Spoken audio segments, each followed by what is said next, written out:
Okay, welcome councillors and staff and members of the gallery. I officially open the March agenda briefing session. Disclaimer, agenda briefing sessions are used to inform councillors on the items of business to be presented and discussed at the forthcoming ordinary council meeting. These meetings are open to members of the public who may request to present a deputation to council relating to an item on the agenda. No decisions are made at these meetings, although councillors can request additional information or alternative wording be provided to allow for motions to be prepared for consideration at the forthcoming ordinary council meeting. Any statement regarding any planning or development application made during an agenda briefing session is not to be taken as notice of approval. Anyone who has an application lodged with the Shire must obtain and should only rely on written confirmation of the outcome of the application and any conditions attached to the decision made by council. An audio and visual record will be made by means of live streaming of these proceedings and uploaded to the Shire's YouTube page for viewing. Acknowledgement of country. The Shire of Harvey acknowledges the traditional custodians of the land and their continuing connection to land, waters and community. We pay our respects to all members of the Aboriginal communities and their cultures, and to elders and emerging elders both past and present. Record of apologies and leave of absence is nil. Declarations of members and officers' personal interest. We have received declarations from Councillor Capragrego, Councillor Dickinson, and that is all. So, councillors, are there any others? Councillor Boyland. Yes, thank you, President. I'd like to declare an impartiality interest and judge it on its merits for item 5.1.1. I'm the chairperson of Southwest Community Care. Thank you, Councillor Boyland. Are there any others? Councillor Bromham. Yeah, I'd like to declare an impartiality interest in the Forward Capital Works, as I'm a member of the National Bushfire Brigade. I'll stay in the chamber and vote on its merits. Thank you, Councillor Bromham. Any others, councillors or staff? No, thank you. We'll move on to deputations, and I would like to invite Belinda Burton to come up and give us a deputation in relation to item 5.1.1. Welcome, Belinda. Over to you. Most certainly, and if you just turn on the mic in front of you, that's it. You're on. Thank you. Belinda Burton, very proud CEO of Southwest Community Care, and our Chief Governance Officer, Jenny Duncan, who will be representing us next week at Council in my absence as well. So we have put forward a proposal for some land that may have come available in Australind. And the reason for that, so we've been delivering aged care services in the Harvey community for many, many years. You would have known us back in the HAC days and right through to being the Southwest Community Care we are now.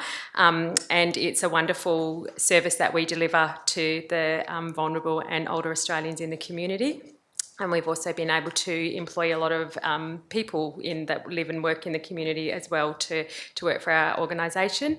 We have grown immensely over the last few years, and moving into Australind, we is our largest growth area. So we've also tripled just in the last 2 years the size of our the people that we employ, and growing exponentially the number of consumers, clients we call them now, clients that we deliver services to. So one of the great things we've been able to do in Harvey that's been a real point of difference for the services we offer is to have the centre, the old Amana Centre, our social centre down the road, and to be able to break some social isolation for the people that we do services for has just given such benefit to the people we look after, their families and the wider community. We've also been able to have some really nice collaborations in the community with the senior sits and the Harvey Men's Shed. So that's nice. We'd like to be able to replicate those services in the Australind area. So we we'll absolutely still have a presence in Harvey and continue the service and look to grow and improve the services we do here, but to increase our footprint and our service offering to be able to do the same in the Australind area with the amount of growth would just be such a reward for us, and to be able to offer that to the community. We have collaborations already with some groups down in the area. So Morrissey have been so kind to let us borrow their place to run some social groups and activities, which has been wonderful. The big difference and the feedback from our clients and families is that here we have a place that is all our own, and we make it our own, and it feels like our own, and the clients really love and embrace that space, and it's just so welcoming. At Morrissey, we're ever so grateful, and we've made the space work, but it's not ours, so we can't make future plans and plan for growth and run any more groups because the space is limited. So it's definitely about having a space in the community to offer a larger and wider service offering so that we can continue to grow and service in the area. Thank you. Thank you, Belinda. So, councillors, are there any questions for Belinda? Councillor Dickinson? So you've mentioned the Morrissey building. Are you, with this proposal or your future proposal, you won't be using that building in the future? And do you also use the Australind Senior Sits? And if you do, will you still be using that or pulling out of those buildings? No, so we used to work out of the Australind Senior Sits building, but there was only limited space, so we outgrew that space quite some time ago. So again, collaborate with them, and a lot of the clients that attend Senior Sits are our clients as well, so we will continue that collaboration. It's only an agreement in kind at the moment with Morrissey to be able to use and share their facility. And through that, we invite the people that are attending the centre and staying in their centre for respite to join our group. So there is no plans to, that is their space, and they are using that space for the foreseeable future as far as we know. So it will continue as long as we can, and they're happy to have us there, but we don't have any ownership of being able to use the facility. Councillor Caboni?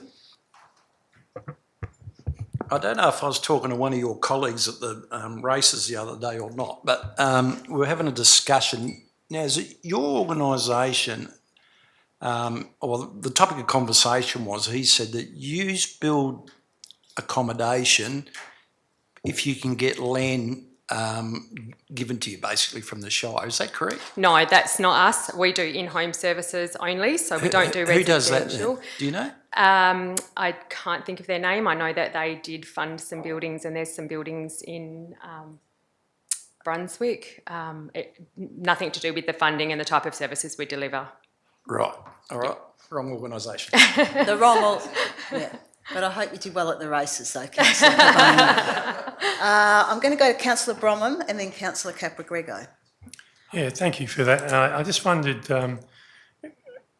if council approves of that, have you already got the funding to build the building that you're suggesting you need? No, so because of the way we are funded, it's grant funding, and to be able to obtain additional funding, we need to secure a long lease. So that hasn't been completely defined with the new Aged Care Act, what a long lease determines, but, you know, at least 5 to 10 years. So once we secure land, we can then, that opens up a myriad of funding opportunities for us, things like Lottery West, other Department of Health government funding, and lots of more opportunity, which we would seek first, being a not-for-profit, before then we would look at, obviously, diversification of what we do to be able to bring in some more profit as opposed to our not-for-profit that we run on now. Councillor Capra-Grego. Yeah, thanks, Madam President. Just a question for staff, actually. The location on the map here for the land, the buildings adjacent to that location, what are they? Second question is access to that lot of land, and it looks to me like it's a low-lying area. The map probably doesn't show that very well, but yeah, going future, if this land was to be allocated, is there going to be substantial costs to the group to develop that land? What I might do, councillor Caprigrego, is just hold on to those questions for when we come to the item. So if we can address any questions to Belinda. No problem. But yeah, keep those two questions and we'll get staff to respond to them when we No get to the worries, item. thanks. Are there any other questions? Yeah, councillor Holly. Thank you very much. The idea is you're not going to shift it from Harvey, but Absolutely not. Right, Absolutely not. that's- This is just for potential growth and to expand our service otherwise offering. I'd have to walk out. Thank you. Absolutely not. I would be hung and drawn. It will not happen. All right, any other questions, councillors? No, thank you very much, Belinda. Thank You're you. welcome to stay because that item will be first up. All righty, councillors, we also received a deputation from Ms Tamara Owens-Meffam for item 5.3.3. She cannot make it today, so governance has actually emailed that out for your information to have a look at. Having said that, we'll move into the first lot of officers' reports, 5.1.1, which is the South West Community Care lease of land request. So I'm going to go to councillor Caprigrego, if we can direct those responses maybe to Mr Hall. Thank you. Thanks, Madam President. So within the attachment to this, you notice the area that's shaded or outlined in yellow, it's just over 5,000 square metres. The land or the buildings immediately to the south are two of the men's sheds buildings and Morrissey. The building to the right-hand side of that is ablutions, and I think there might be some storage there as well for the little pavilion that was used. Yeah, yep. And obviously off to the right is the Lishnol Rec Park development that is there. The land itself is actually quite elevated. This is at the sort of the top of the river corridor that goes down, so it drops away to the river to the west. There will need to be some fill brought into this site. There was fill required for Morrissey and both men's sheds buildings, and cost of it is unknown at this stage. It would really be dependent on the size of the footprint and what else, because if they were to have a hard stand area for car parking and machinery, they probably wouldn't need to lift that up to the extent that they would for a building. So the cost associated with that is quite difficult. There's also been some questions about access in terms of vehicle access. As you can see, this is like the last block on what was all the community purpose land that was earmarked for such uses. The roadway could terminate there, or it could, through design processes going forward, could actually go further towards the north and become more of an integral sort of access way associated with the rest of the rec park. Councillor Coleman. Thanks, Madam President. I did send a couple of questions through, one being that the report states that the land's public open space but doesn't require rezoning. However, similar public open space, when the men's shed were looking at the Lot 8 in Wright Street initially, for a similar sort of community use, did require rezoning. So my first question is, just would like to understand why there's a difference. And in the second question is, in the preparation of the report, has any provision been made for the potential future expansion of the Leisure North men's shed? Mr Hall. Thanks, Madam Chair. So the previous reports that have all gone to council regarding the Harvey men's shed on Lot 8 Wright Street have not made reference to the need to rezone the land to allow for men's shed on the land that is reserved for public open space.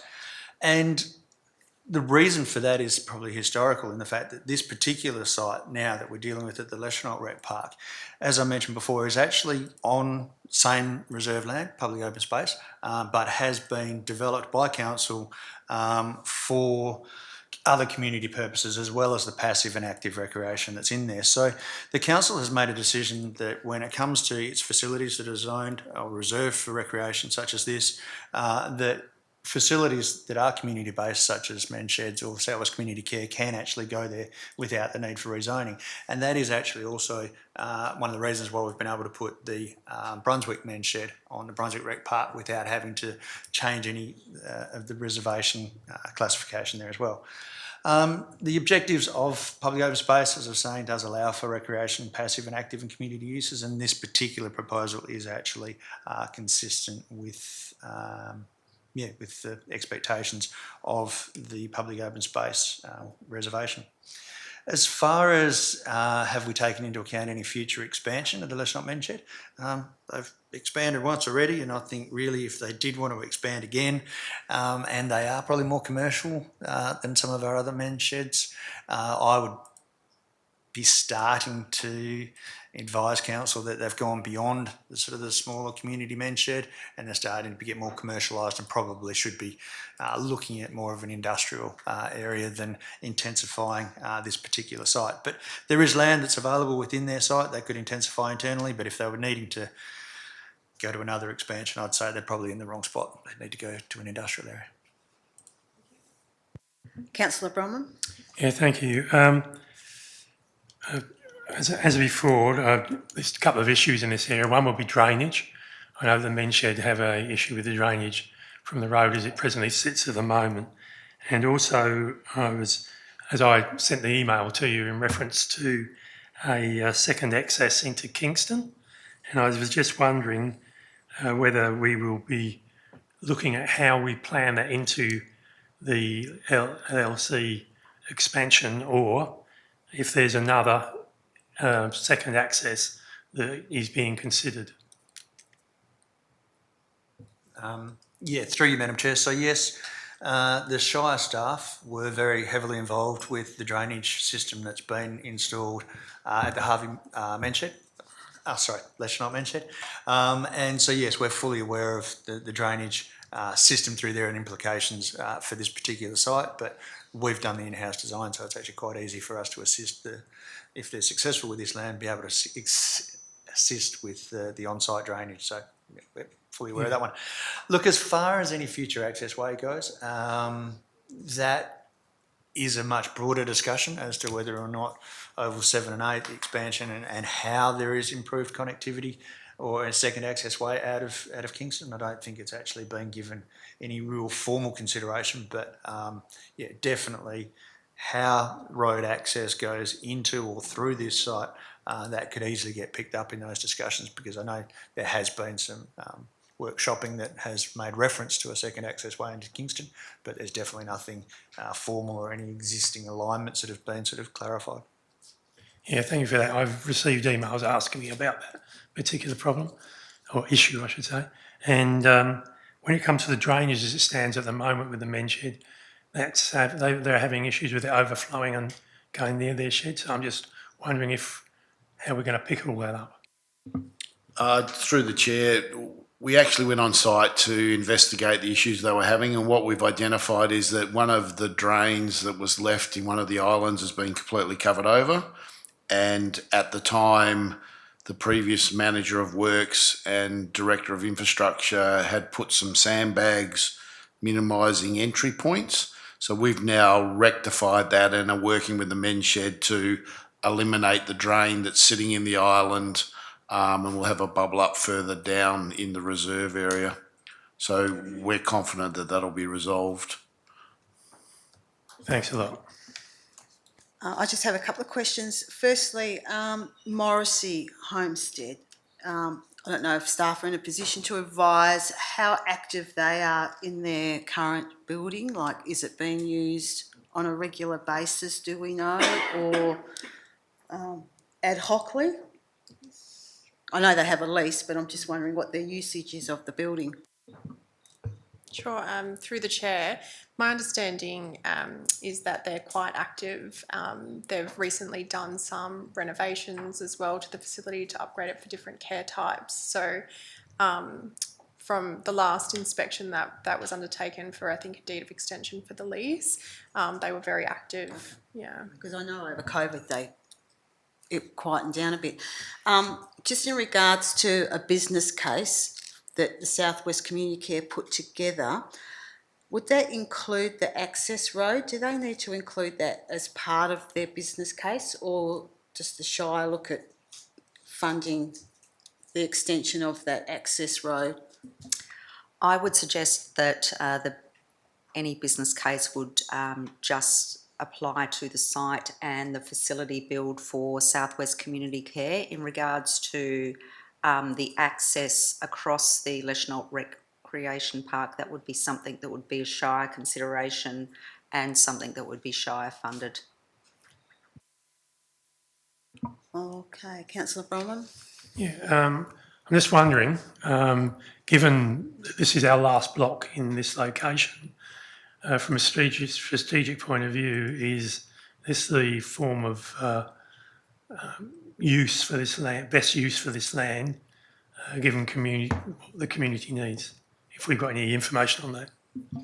Look, I would suggest that Southwest Community Care, as detailed in the council report and also through the CEO, is a very long-standing and sustainable organisation that provides community services across the region and expanding into the whole Southwest region. So it's well established, has a very good model, has the funding, and is complementary to the other organisations that are in that precinct. So I believe that it is suitable for this site.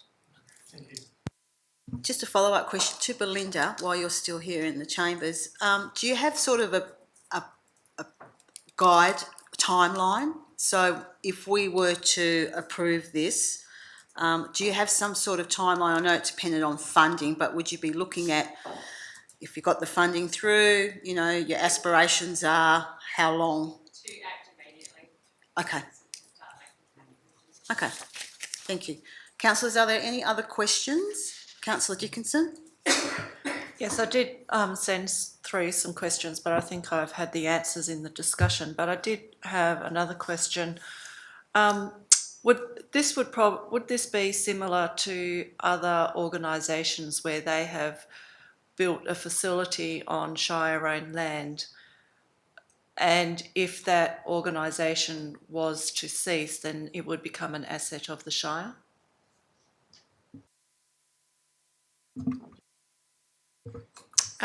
Through the chair, so generally anything that's affixed to the title becomes the local government's.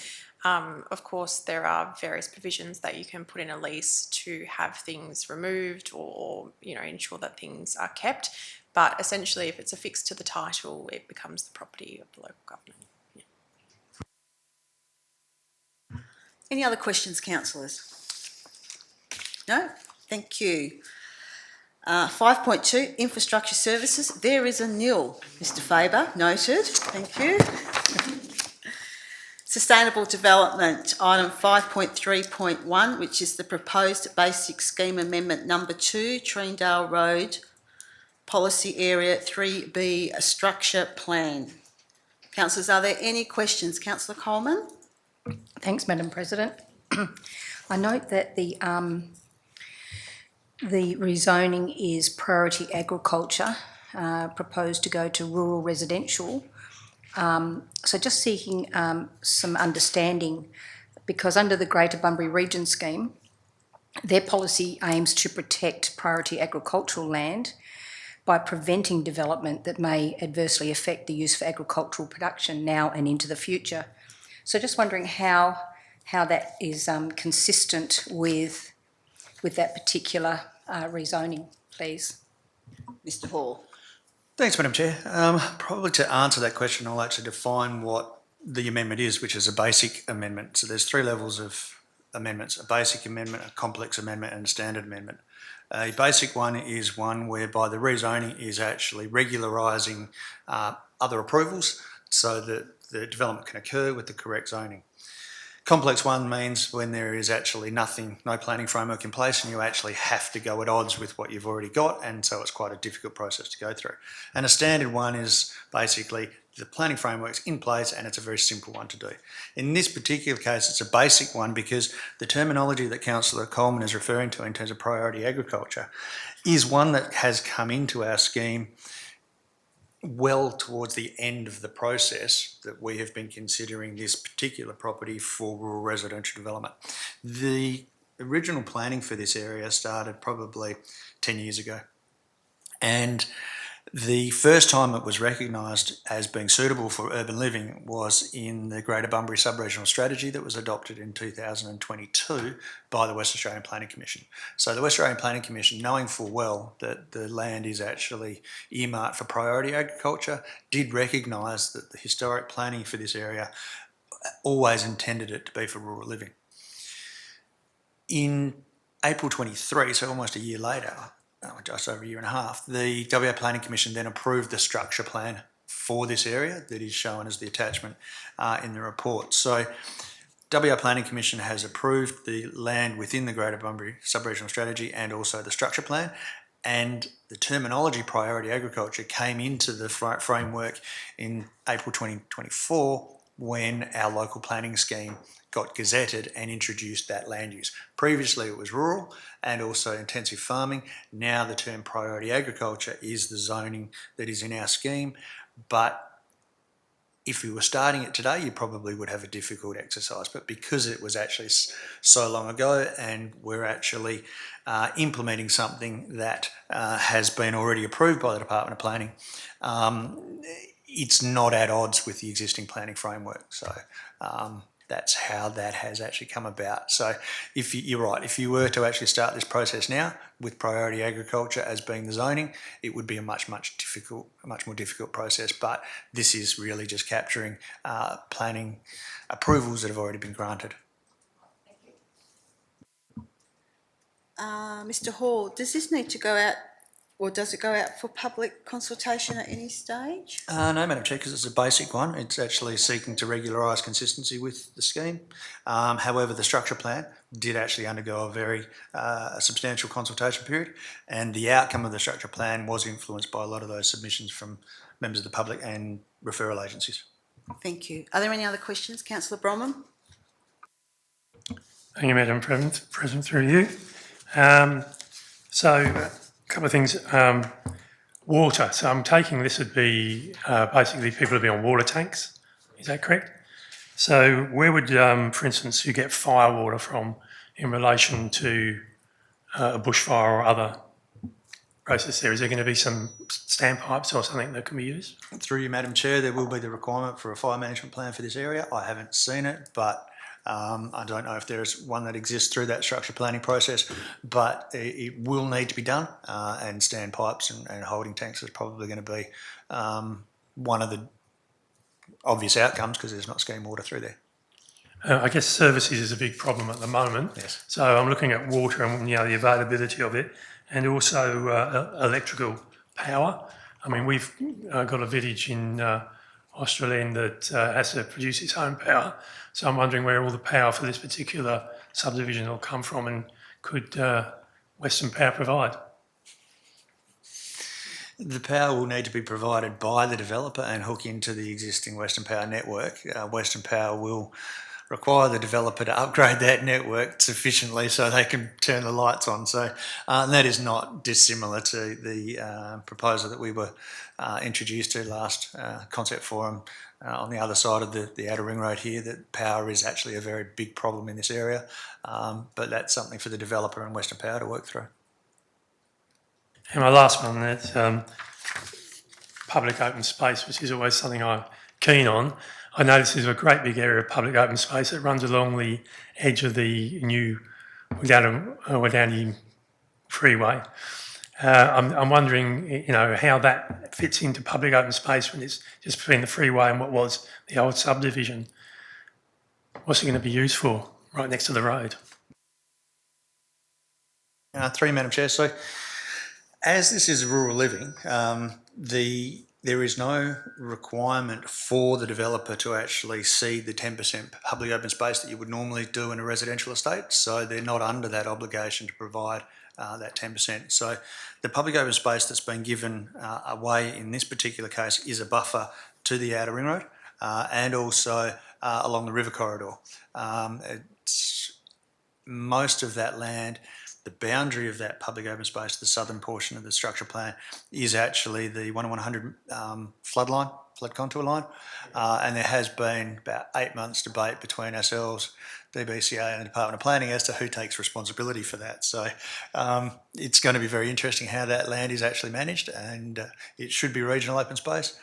We don't want to manage something of that size, but yeah, public open space in this particular one has been quite a lengthy discussion between all agencies.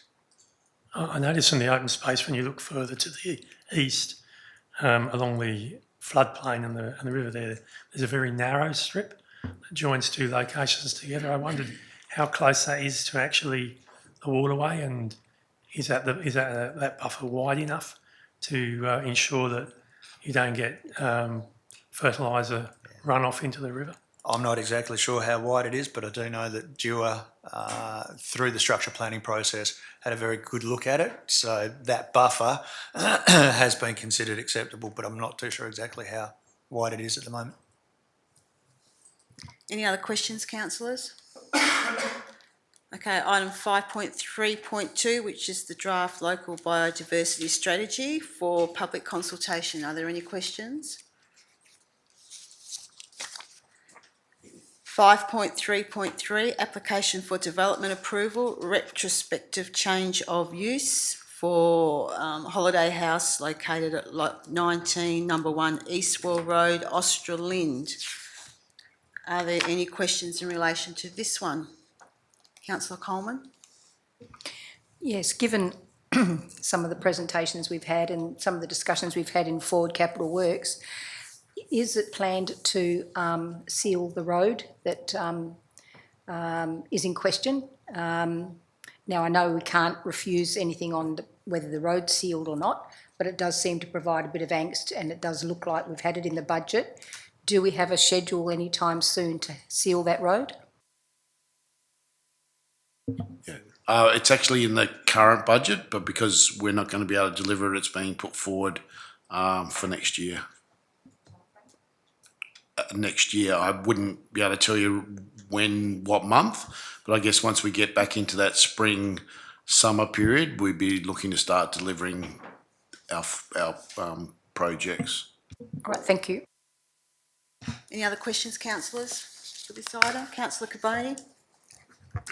Can't we impose a condition on this that access to this property, even though it fronts or the access is on that lane, whatever it is, can't we just impose a condition that the access has to be through off Eastwell Road? So no use of that other lane, whatever it's called, Hymas Lane?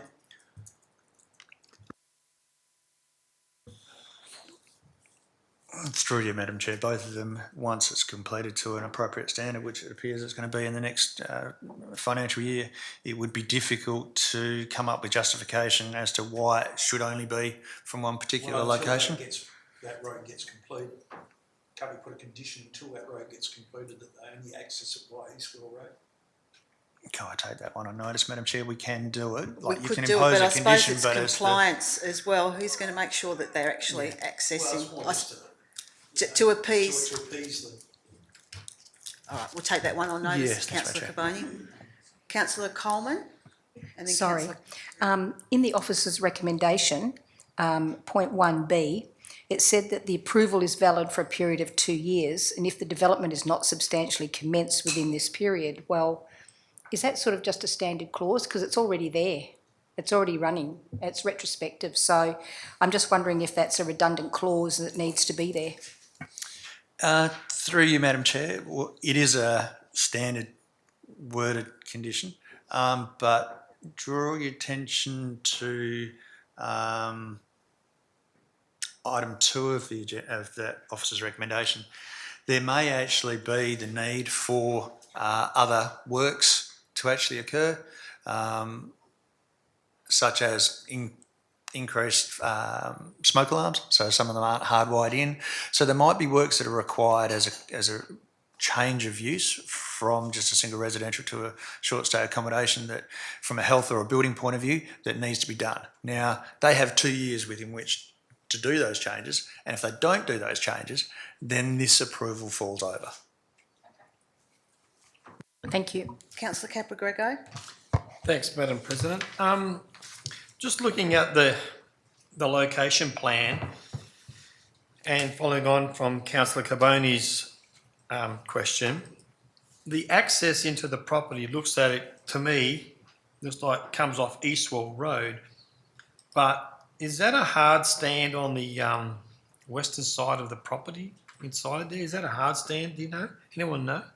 Anyone actually visited the property? It's been visited a number of times by engineers and in fact, probably by staff that is aren't there actually access in there. Yes. off Hymas Lane, We'll see. which is a one-way road, I believe? That's right. Hymas is a one-way road, and this actual property, from what I'm informed, doesn't actually have access to Eastwell. So having that condition might be problematic. But again, we will take it on notice, as with yours, Joe, and actually may need to bring an addendum or just advise in terms of exactly because what we when can I look at the submissions made by the people who commented, most of the commentary is around getting Hymas Lane sealed. It's like, you get Hymas Lane sealed and we'll go away. Yes, through you, Madam Chair. Look, I think that's half the reason why council or officers are recommending approval, because it appears that a lot of the concerns aren't actually about the proposal itself. It is about the road network, and the network itself has capacity. It just needs to be upgraded to it. That's exactly what I'm getting at. Yes. When I read the complaints, it's more to do with the road than the people living in the property or what the use of the Than the property use. will be. Thank you, Councillor Capra-Gregor. Are there any other questions, councillors? Thank you. We'll move on to corporate services, 5.4.1, the Forward Capital Works Plan. I note that, who has Councillor Dickinson? Nope. Yes? In regards to this item, if there is any discussion around Mornington Road. If there's any questions in relation to Mornington Road, I'll just ask Councillor Dickinson to leave the chambers, but if not, are there any questions in regards to the Forward Capital Works Plan 25 to 30? No? Oh, good. Thank you. Item 5.4.2, payments for February 2025. Any questions, councillors, in regards to payments? Councillor Holly.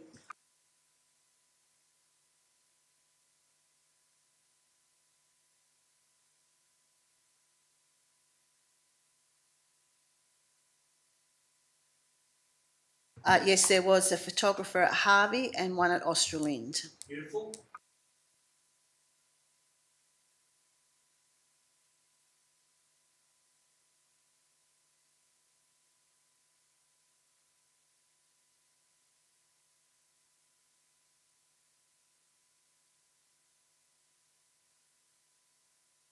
Sorry.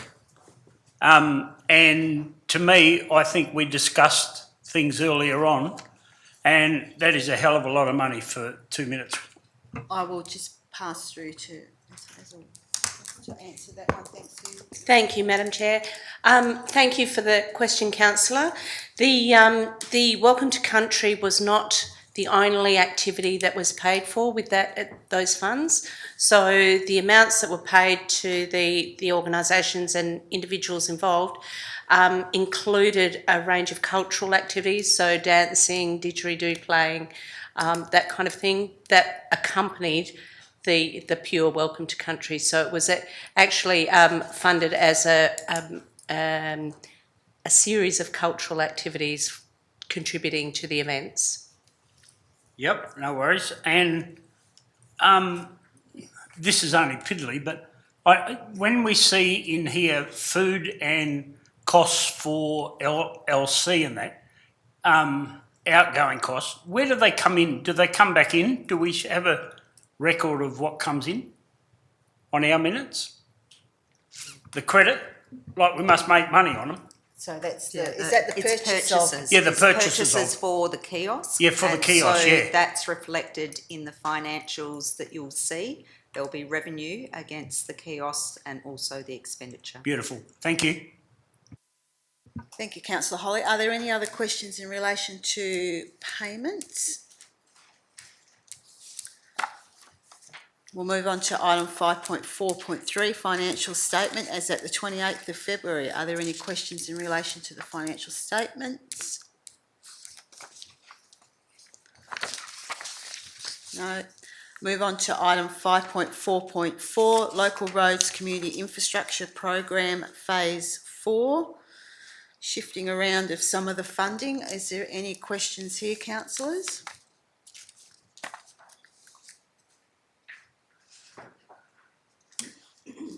All good. Thank you. Community and lifestyle. Move on to item 5.5.1. Leschenault Sporting Association funding request update. Are there any questions in relation to this one, councillors? Councillor Coleman. Thanks, Madam President. So my understanding is that they now have 25,000 to tide them over initially. So I query the need for our 30,000 at this point in time, and I query they're not able to provide financial statements within 10 days from the end of the month, and have requested a further 11 days. I query why that would be, because I would suggest that Council would like to see those reports at the agenda briefing rather than after we've finished.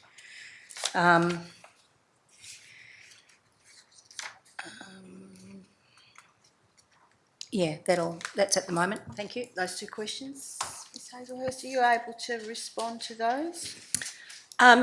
Through the chair, the club, the LSA has indicated that they still require the loan funding from the Shire, primarily as a buffer against them getting into the same situation that they were in November last year. So we've put that request forward, given that it was a request from the LSA. I can certainly ask the question from the LSA as to what specifically they need that funding for, and Ben may be able to add something to that. As far as the financial statements, it was explained to us that the committee is voluntary, and so therefore takes some time for them to be able to get things sorted once the bank statements have come in. So that's why they requested the 21st as opposed to the 10th of the month. Councillor Coleman. Thank you, Susie. My query relates about the extra funding relates to the fact that they now have only $5,000 less than what we were going to give them. And I query if the 25,000 isn't enough, was the 30,000 ever going to be enough to make them sustainable? So that's where my query is coming from. If you could follow that through or get an answer now. So through the chair, I might just ask Ben's been liaising with the LSA. Thank you. Yeah, through the chair. The extra funds that they want is so that they can purchase stock. So if they've got a large event, they're able to purchase stock, pay wages before they make the money back. And it was always their intention to get the loans from the clubs as well. So that was their original intention. So they always wanted both. So just confirming it's the 30,000 from the Shire, and with the intent of still going out and getting funding from particular clubs. They've already secured the 25,000 from clubs. And they've secured the 25. Yeah.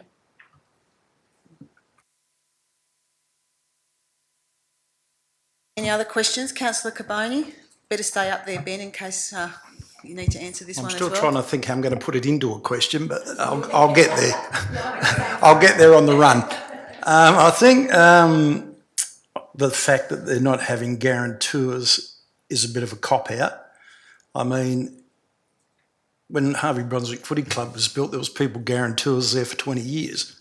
In voluntary positions, Ken Hart is a guarantor of the Brunswick River Cottages and wasn't on the committee for a number of years. It's only just come back on. So I think that's a bit of a cop-out. So my view is if they don't want guaranteed tours, can we have an alternative motion? There we go, I've got a question. Can we have an alternative motion that if they default on this loan, the LSA gets dissolved and the building handed back to the Shire to be used as offices? Through the chair, council is at liberty to put whatever motion they wish forward. So if council would like an alternative motion, I can assist with the wording if you would like me to. I'd love one. I'll move an alternative motion at the next meeting. Thank you. Councillor Capragrego. Thanks, Madam President. I just want some clarification, if I may. So the club has raised $25,000 through membership, that I heard, and they want the additional $30,000 loan. And this $30,000 loan, is it just so they can have a bit of money in the bank to purchase stuff ahead of? Is that what I understand? What is the main purpose of the $30,000 loan, and how do they intend to pay it back? So through the chair, it is exactly what you said, so that they can remain operational. So currently, I think they've got I can't remember off the top of my head, but around about $5,000 in the bank, which means they're not able to, say, they have a big event, purchase all the supplies they need to be able to facilitate that event.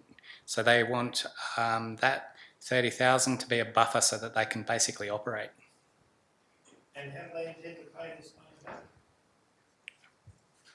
So they had a lean winter last year, and they're hoping that they can overcome that. So through the business plan, marketing plan, they're hoping to develop practices to create greater revenue so that they can then pay those loans back. So they're going to pay back the clubs as well.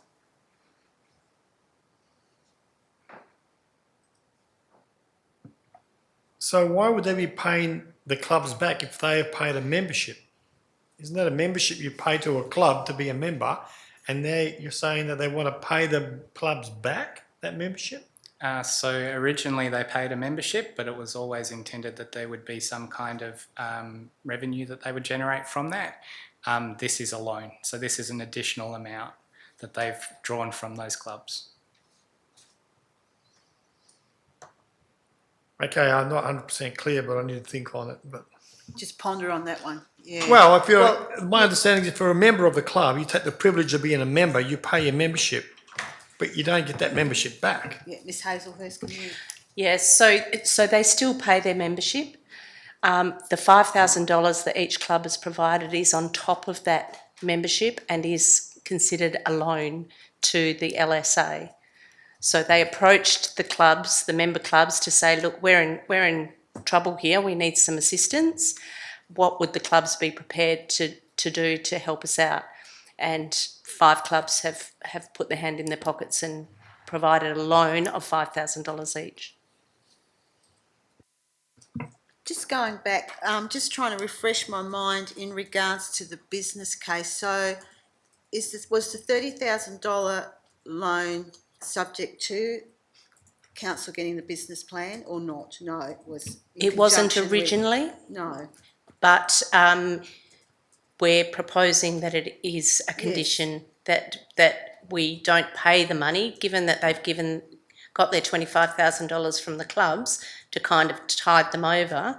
We're proposing that until we get the business and marketing plan, we don't pay the money for the loan.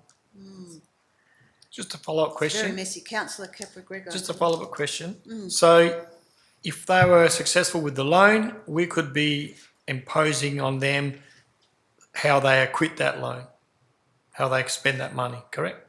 We could be asked. Is that something we could request? We're going to give you the loan, but we want to see what you do with it. Because I have my own suspicions what they're going to do with the loan. Yeah. I think everyone has. Through the chair, that's precisely why we've asked for financial statements to be provided on a monthly basis. Thank you. Any other questions, councillors? Councillor Dickinson? Yeah, so is my understanding that they currently have a month-by-month lease on the building? and yet they're wanting us to provide them with a loan. We don't really have any security with only a month-by-month lease, do we? I'm happy to, through the chair, the intent was that we would not enter into a new lease until such time as this matter had been sorted, but we're proposing in this report that there is a clause put into the new lease which provides for default of payment being a default of the lease. I don't know if you want to add anything, Courtney? Yeah, so through the chair, Susie's correct in that.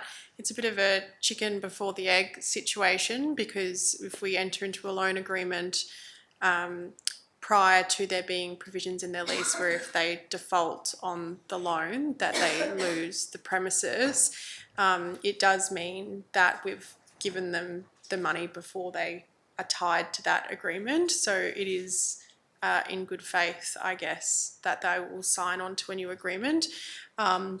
But also with a month-to-month holding over period, council could keep them on that and then exit the lease at any time. I think it's 3 months' notice. So we could either wait to see how they go with the money and the loan agreement before signing on to a new lease, or perhaps consider putting them together. Yeah. Councillor Carboni and then Councillor Coleman.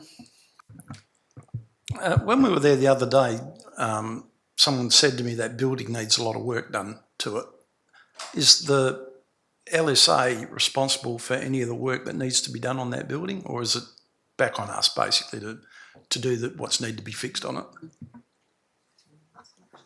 Shane?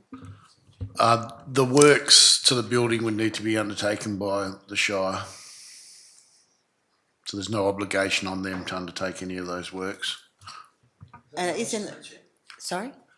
Got no estimates on Not at the moment. We're still gaining that information on exactly what we need to do and provide that. Who did I have over here? Was it Councillor Coleman? Yeah, sorry. Yeah. Thank you. Is it viable that we look at the loan agreement after the business case funds have been acquitted? Because they've asked for an extension on that too. So without seeing the business case and lodging the acquittal for it, that'll give us a fairly clear picture of whether to advance that those loan funds. Is it viable that we wait until then with our own extension? Through the chair, the intent is that we would have the business case first before we provide them with the loan funds. So the intent was, yes, we would actually see that business case as part of that. And then get the acquittal in so that we can see that the money has been spent on that business case? We can certainly make that a condition. Councillor Bronwyn. Yeah, I've got two questions, if I may, through the chair. One, from a staff perspective, what was the intent of the building in the first place?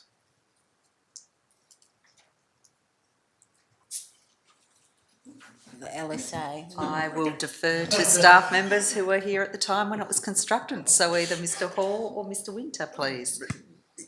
Exactly this. It was a facility for all the clubs that operate out of the Leschenalt Rec Park to have a place that they can call their own. And it was to be managed via one entity, of which there were the individual clubs were to actually be a membership of that. So yeah, a sporting recreational club that caters for everyone's needs.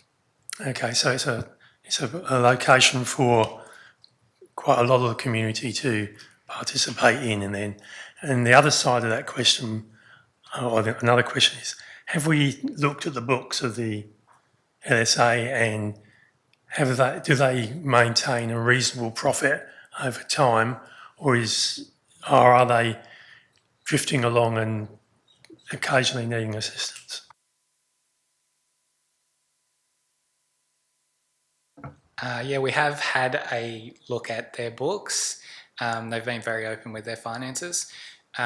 Usually what happens for them is they generate a reasonable amount of revenue over the winter and then operate at a slight loss over summer. But they're definitely not going to generate a whole lot of revenue ever. That's not the purpose of that organisation.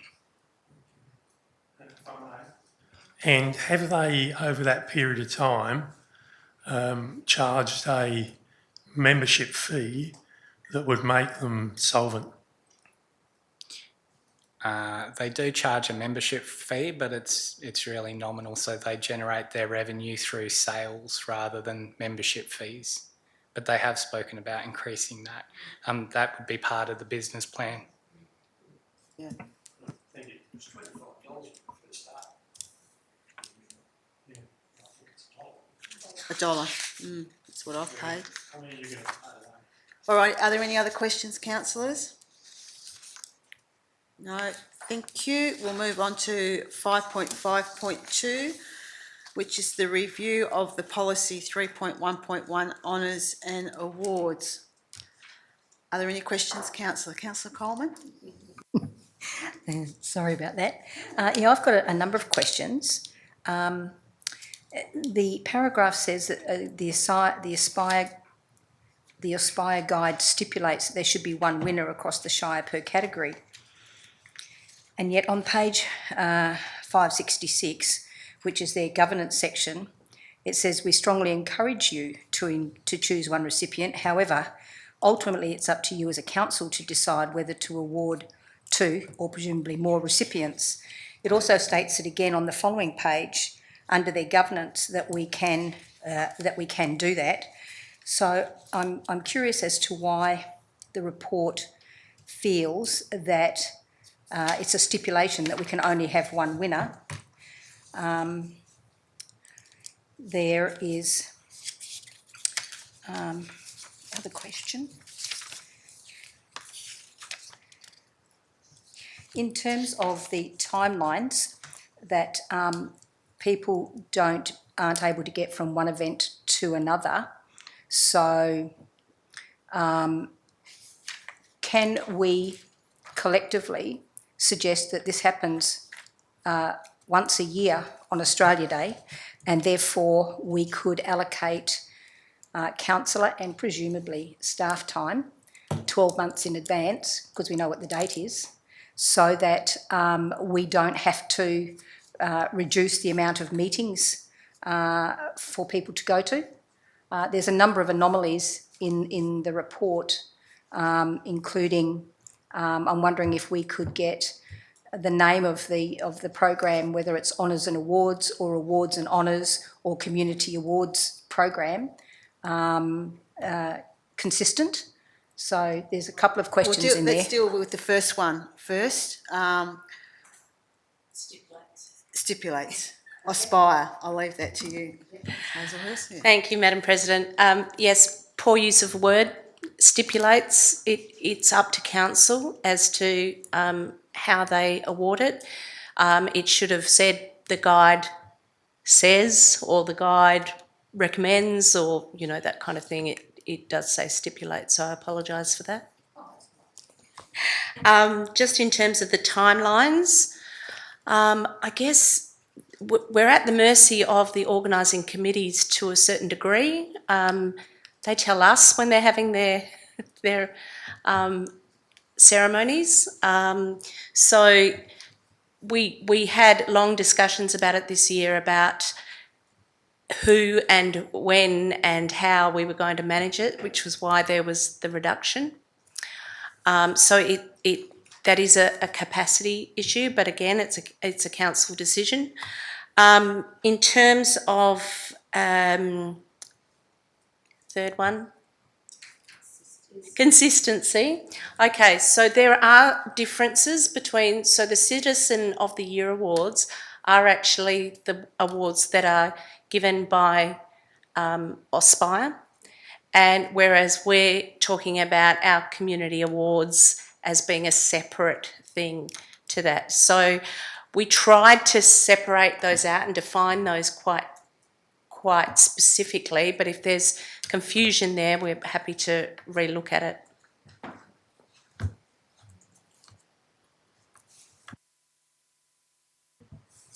Any other questions, councillors? Councillor Caboni. So this flies in the face of what former Councillor Paul Beach come to council and made representation on. I'm talking about the Australia Day Awards. The others I'm fine with. So why have staff taken the Aspire view rather than what former Councillor Paul Beach put forward? We haven't taken particularly a view. What we're trying to do is clarify it for future awards and ceremonies. We did talk about the fact that we couldn't do more than one citizenship ceremony on Australia Day. Again, it's a council decision. We've made that recommendation based on what we've read and how we've dealt with it and the advice that we were given. But I was just going to say, just additional information, we did hold an Honours and Awards Advisory Group meeting so that this could be discussed and workshop prior to it being presented in the council agenda. So we have sought that collaborative approach with councillors as part of bringing this one forward. Yeah, I'm just going to go back to what Councillor Coleman raised, so we can change that wording about with Aspire so that for Councillor Caboni we can identify more than one recipient per category. Yeah, which I think was one of the main issues that ex-Councillor Beach raised. I'm going to go to Councillor Coleman and then Councillor Bromham. Thanks, Madam President. I couldn't find the matrix. So in our dot point 3, it says award recipients will be notified of their success when they are invited to the award ceremony. This is in direct contrast to what Aspire suggest, and they suggest that awardees are not notified at all. They are just invited to the ceremony, suggesting that they are a finalist. And I think, having been to so many, or a number of these, I wonder if it's the surprise element of it, and part of the matrix also goes into the fact that it's embargoed, and whilst I suggest that it says here that the awardee be notified, in the past you've had the chairs of particularly Brunswick and Harvey, and I'm not sure about Australind, I'm sorry, have been notified so that they can surreptitiously get the awardee there, and then it's announced, which has always been I've seen effective, certainly from the Harvey perspective. So I wonder, why there's such a change. And I do note that there was a workshop, but when the date changed, I couldn't make the workshop. I'm sorry, and I'm on that committee, so I could have raised these questions had I realised. So I just query the significant changes to the procedure that has been going for so many years, with a surprise factor. And a really community engagement factor. So I'd be interested to see why that's come about.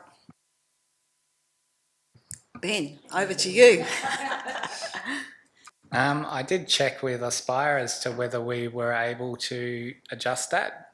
The reason why we wanted to be able to notify people prior was there were several issues in getting people, incentivising them coming.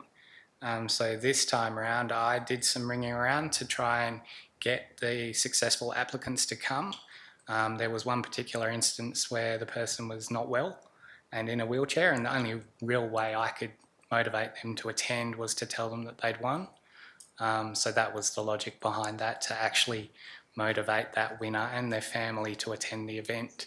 I think in the past, the committees have been encouraging people to come, but whether that's appropriate in the way that they were doing it, I don't know, because we had no control over what was told to people.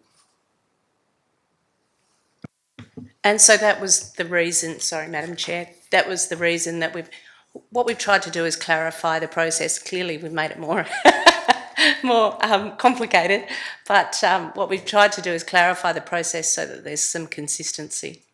However, as I've said, it is Council's decision. And in that, you know, with council making that determination to embargo it, that then had issues with Harvey because they wanted to know who the recipients were, and council had made that decision that that recipient had been embargoed, so we couldn't pass it on. So they've therefore got a bit upset because in the past they've known who the recipient is. So I think if we can tidy it up one way or the other, and it's council's decision which way we go, but let's make a decision and stick with it. So we either embargo it and don't tell anybody and keep that surprise factor that Councillor Coleman's talking about, or we simplify it, we say you are, congratulations and please come along and bring your family and friends because it's a great acknowledgement moving forward. Yeah, thanks, Madam President. In the previous meetings, usually after the award committee, or the Honours and Awards Committee had decided who was going to win, they let just the chair of those particular places know, so that they were able to get someone along. So it was still embargoed, and I understand that that's been part and parcel of the minutes over many, many years, that the only people that it was released to was the chair so that they could engineer people to come along. So it's probably a hybrid of what you suggest, either sort of sticking with, you know, one or two people knowing only, or none at all. Yeah, thank you. Okay, any other questions, councillors? Councillor Bromham, sorry. Yeah, I just wanted to follow up and just make sure I'm thinking the right thing. So, as I understand it, one of our biggest issues is we have a number of communities, and we would like to ensure that each of those communities have the capability of awarding an award to people within that community who are of note. So are we clearly in this process making sure that that is spelled out?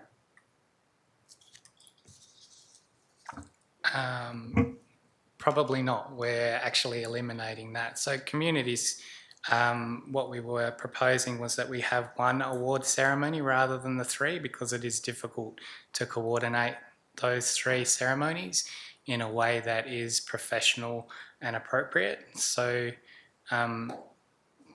communities can still get awards, but there won't be specific categories through this proposal for those localities.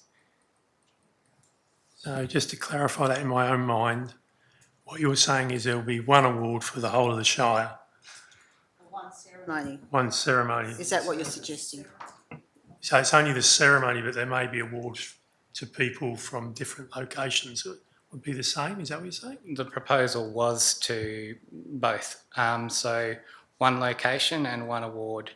The reason for that is the locality-based awards, when we were choosing them, we weren't doing it based on merit. So we had people that were the nominated, like the highest scorer, and then other people were given awards even though they'd scored quite a lot less, just because we wanted locality-based winners. Councillor Coleman? Thank you. So how do we ensure that someone who's being awarded an award, let's just say like last year we had the ceremony in Harvey, how do we know that the people in Australind and Leisure Brunswick, are being awarded from their peers, but without any of them being there, because we're going to one award ceremony? So we're asking them to be presented awards for community service, essentially, in front of strangers. How do you think we could do that a bit better and retain the various locations, given that we're only doing it once a year? We know the date, so perhaps we could in advance organise councillors and presumably staff to be available on those dates, and given that it's community awards, they're the ones that are paying our wages. Surely we can commemorate them. Can we commemorate them in their own localities? There was multiple issues with that. So when we did the last round, there were people, so not every locality had a winner. So you might have that where you have Australind without winners in categories. So then other categories were notified in other areas. So no one knew who the winner was for the seniors one in Harvey, the youth one. So like it's just an inconsistent process if we keep doing it in multiple locations. The way that we can create consistency is to have one. Yes, Councillor Coleman. So is it the process that's inconsistent or the awarding of the awards? Because if the process is consistent, then I would suggest that picking the highest score per locality is a consistent process. Just because the person in Cookanup scores higher or lower than the person in Australind is neither here nor there. They are consistently the awardee of their locality. So is it the consistency of the process that you're after or the consistency of the award? Both. Yeah, so if you do it by locality, then the person may have made no contribution at all, or we might not even have a nomination per locality. So he can't get it. Yeah, if there's no submission, you can't award something. Yeah, okay. But then you'll have no award to present. I think we're losing it a bit here. So it is, well, to me, it's the way I read it is that there is the one citizenship ceremony that we run with in a location, whether it be Harvey or Australind or whatever, and that's purely because of the staffing arrangements in order to do the citizenship ceremony. In regards to the Australia Day Awards, which are done through Aspire,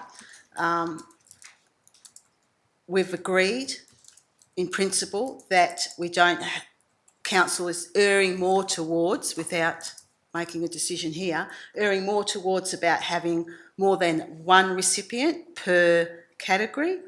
And then I think it's up to the advisory group as to determine who should those recipients be in those particular categories, depending upon what they're nominated for and what they're getting recognised for and the scoring process. So that's the advisory group's role. Now, as you said, Ben, you may not have any recipients in Brunswick for one particular year. They may all come from Harvey or they may come from Australind. The decision council needs to make is whether we run with one ceremony for those particular community awards on Australia Day, or if we are happy to have a number of one or two or three presentations. But I will say this, councillors, that if we go down that path, then we need councillors to be available on the day. And it's not left to one or two councillors doing that. So when we come to this decision next week, and we decide that we would like to have 3 or 4 locations for these awards to be presented to community members, then I would expect councillors to be there in order to do it and not left to the 1 or 2 or the staff members or someone from the community to do those awards on our behalf. Alrighty. So you got a question, Councillor Capra-Gregor? Yeah, I do have a question. So you have, I think it's 4 awards, 5 awards. So what if you get into a situation where a nominee for one award is unanimous, it's Harvey, and another nominee for another award is unanimous, it's Cookanup or Yalu, and one Australind. Now we are going to award these 3 people at one location, or we're going to That's what I'm just saying, that's a council decision. Yeah. We make that decision Sorry? next year. At the moment, you're only going to award one person in one location. I know, but I go back to former Councillor Beach's comments about each community has people in their community that community values those people and thinks that they should be awarded, and we're taking that away. We're heading into the debate, but Yeah. I agree, and Do you- that's, and I unless you've got another, you've got a question, councillor Dickinson? Thank you. So my question is, the role of the Honours and Awards Advisory Group, the role of that group is going to be that all the nominees go to that group. At that group, the awards are decided, then it comes to council, and then it gets presented at a location decided at this stage. According to this proposal, the location is decided by the CEO and the Shire President. Is that, I just want to clarify, because it seems to be that this is going backwards and forwards, and I think there's a lot of going backwards and forwards because there's councillors that have not been on the advisory group committee, so possibly are not fully aware of the process. But also councillors have not all attended different Australia Day ceremonies in different localities, so possibly are not aware of what happens in those localities other than what they're told by community members. So could I just have clarification from staff, please? As it is in the current draft policy? Yes. Ben? This is why you paid the big dollars, Ben. Whether you like it or not. Yes, so the proposal is that the Shire President and CEO choose the location, and that can be based on a range of reasons. And you're right, a lot of the feedback that we got from people that participated in the event, being councillors, was that there was a lack of consistency across those events, a lot of confusion about winners in other localities, and that's why this has been presented to resolve those things. All right, and I think, we can, councillors can obviously put alternatives up next week or amendments or the like, so...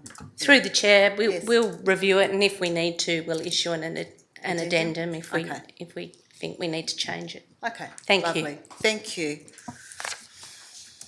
Thank you, councillors. All right, we'll move on to 5.5.3, the review of the advisory group's terms of references. Are there any questions in relation to this one? Councillor Dickinson? I believe my questions are straightforward and should be answered quicker than the last round of questions, but just to clarify, and this is to clarify for the public, that these advisory groups are open to the public to attend, and that even though there's no council delegates, councillors are able to attend to observe. And will the advisory group meetings be advertised for community members to attend to observe? Because there's nothing in the policy that I could see to answer those questions. CEO?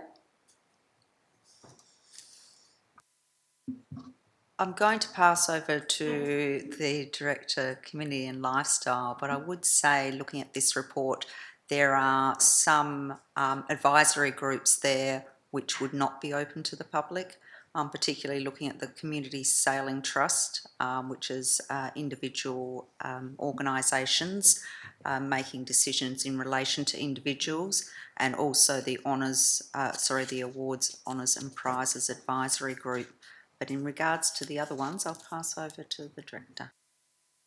Thank you, Madam CEO. So the intent was not to actually have them open to the public, and the reason for that is when we read the original terms of reference, way before either Ben or I were around, they were intended to actually nominate members of those groups.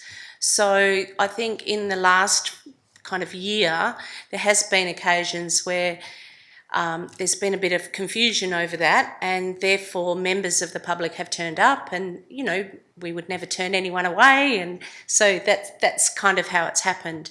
However, I think the intent, because it nominates who the members should be of each of those advisory groups.